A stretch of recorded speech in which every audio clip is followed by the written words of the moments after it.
The hidden interest, the fine print debt. The sun crept through the blinds, but Naive's eyes were already open. She hadn't really slept, just drifted in and out of numbers. The faint buzz of her phone pulled her back. Notification, your statement is ready. She sighed. Here we go again. Coffee in hand, she opened her banking app. Credit card balance, $7,860. Minimum payment due, $196. Interest rate, 19.99%. She scrolled down the statement. Each purchase looked harmless. A grocery run, gas, a birthday gift for her niece.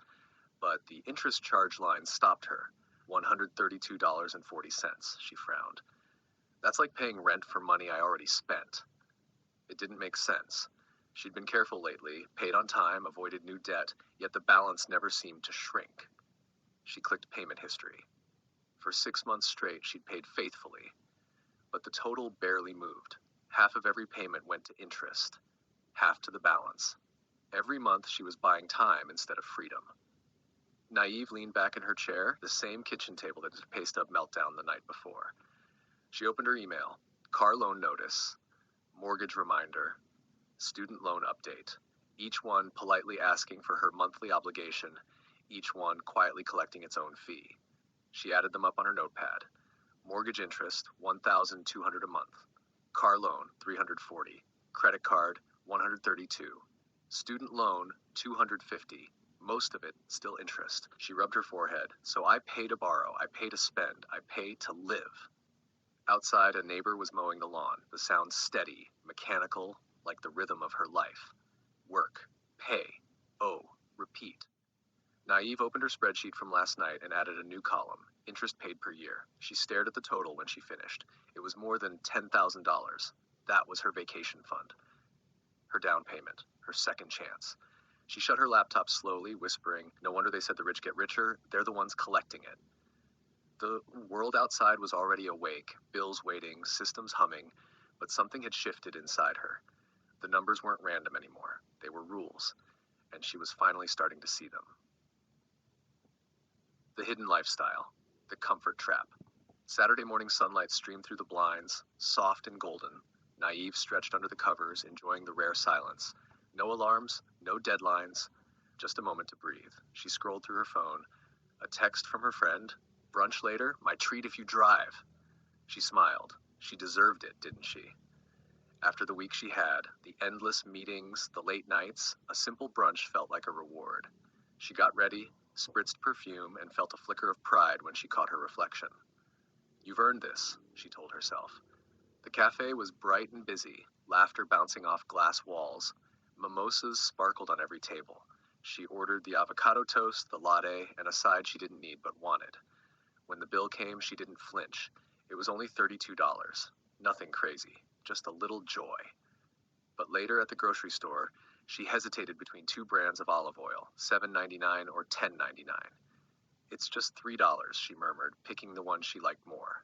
Small choices, harmless on their own. Then another notification pinged. Your credit card payment of $250 is due tomorrow. She sighed, thumb hovering over the screen. Next month, I'll be better, she whispered. The same promise she'd made last month, and the one before that. That night, she scrolled through her favorite shopping app, adding things to her cart she didn't need. Candles, a new throw blanket, a blouse for the next meeting. The dopamine hit was instant. It made the stress fade for a few minutes. Until she checked her balance again. The high faded.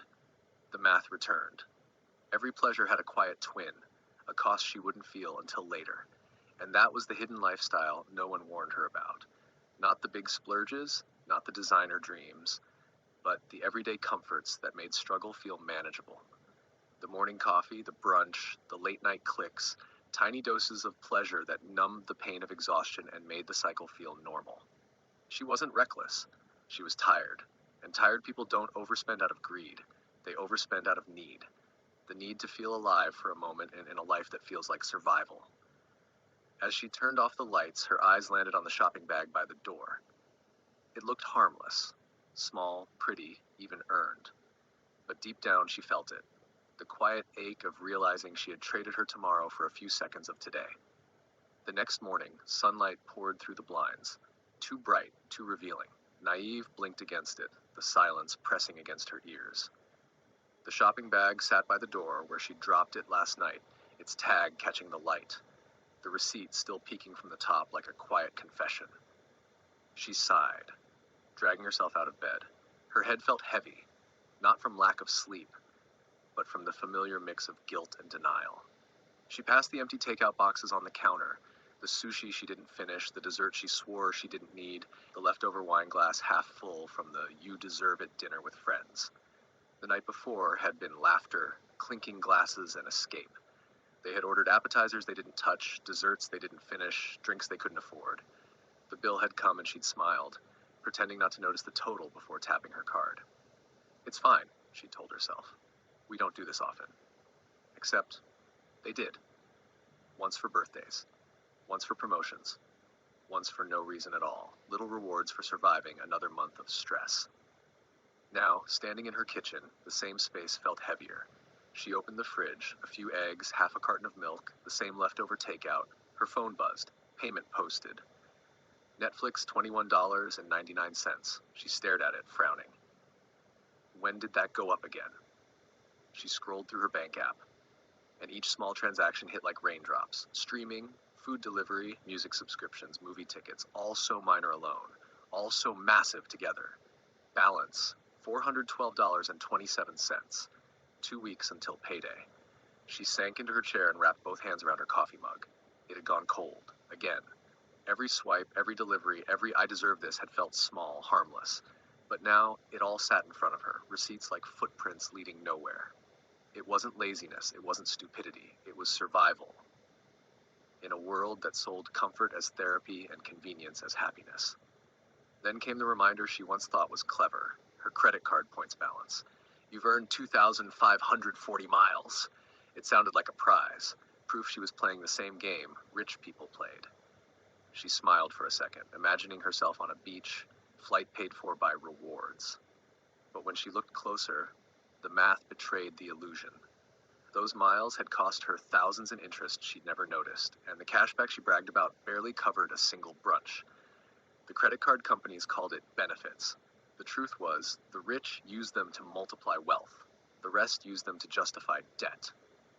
Even the free flights weren't really free, because when she finally took one, the hotel, meals, and spending to enjoy the trip cost more than the airfare itself. It wasn't a reward. It was bait. Naive looked around the quiet kitchen, her gaze landing again on the shopping bag. The thing she thought would bring joy now felt like a bill in disguise. She whispered into the silence, I keep paying for peace, but I'm never buying it. The realization came slow and sharp. Her hidden lifestyle wasn't luxury. It was the quiet trade between pain and pleasure, stress and escape, a pattern built one small choice at a time. And this morning, for the first time, she could finally see the actual cost.